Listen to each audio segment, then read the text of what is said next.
आता पुढचा जो प्रश्न आहे आपल्याकडे तो पुढचा परत आपण याचा प्रश्न घेतलेला आहे. काय बरं का बघा तो आता. इंटिग्रेशन म्हणलं इव्हॅल्युएट करायचं आपल्याला काय 0 to ∞ x² e⁻⁴x² dx. Okay. तुम्ही म्हणणार की आता दुसरा प्रकार आहे सर आपला 0 to ∞ x⁻m e⁻⁻ something. Okay का.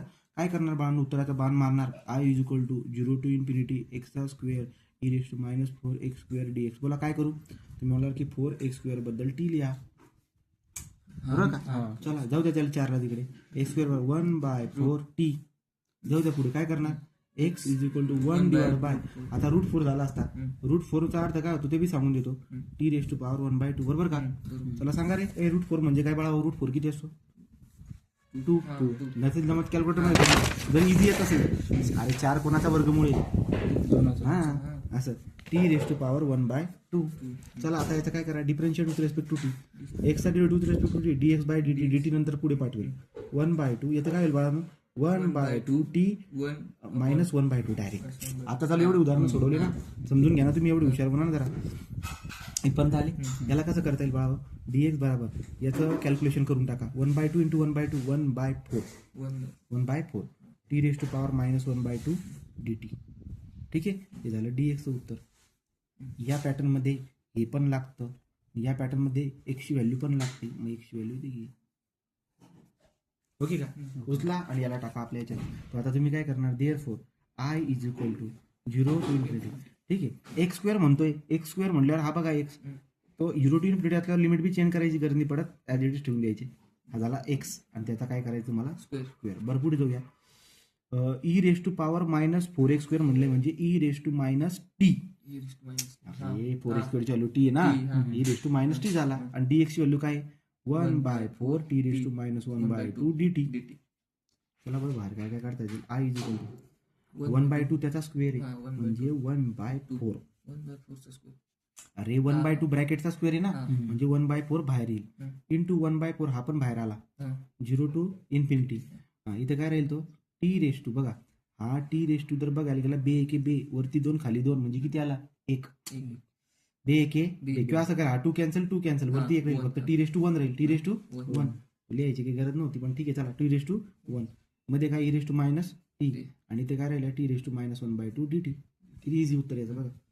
I = 1 1 1 4 × 16 1/16 0 to ∞. हा टी आहे हा पण टी आहे. जर बेस सेम असेल तर त्याचं काय होतं वरती 1 मायनस इथं काय 1/2 आणि ते काय e⁻t dt. किती इझी उदाहरण होतं बघा तुम्हीच. 1/16. आता तुम्ही मला सांगा 0 to ∞ 1 मधून 1/2 गेला. 1 - 1/2 किती आला उत्तर. सॉरी 1 - 1/2 करायचं. 1/2 आला. किती आला 1/2. म्हणजे डोक्यावरती जे करतोय ना हे इथं उतरली 1/2 e⁻t dt. याला असं बी लिहितील 1/16 0 to ∞. असं लिहा ना e⁻t t⁻1/2 dt. म्हणजे e⁻t आला. तिच्या डोक्यावरती 1/2 आहे म्हणजे n-1 ची जागा कोणी घेतली 1/2. टाका याला कॅल्क्युलेटरमध्ये. α(x - 1) α = 1/2 1/2. Shift solve answer equal. याचं उत्तर येते बाळा 1.5. 1.5 म्हणजे आन्सर करून SD करा.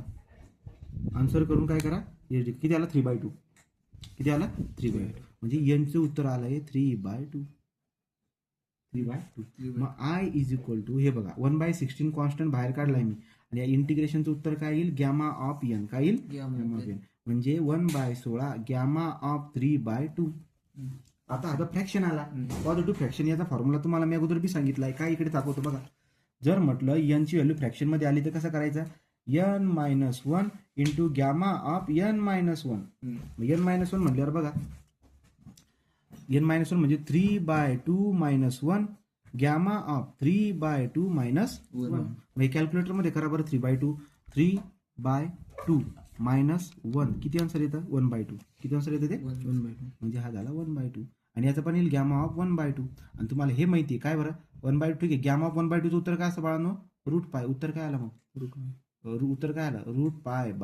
काय उत्तर आलं √π/2. जे उत्तर मी आता सॉल्व्ह केलं परीक्षेत आलेले 2024 मध्ये याचं उत्तर आहे √π/2. क्लिअर आहे का तुम्हाला.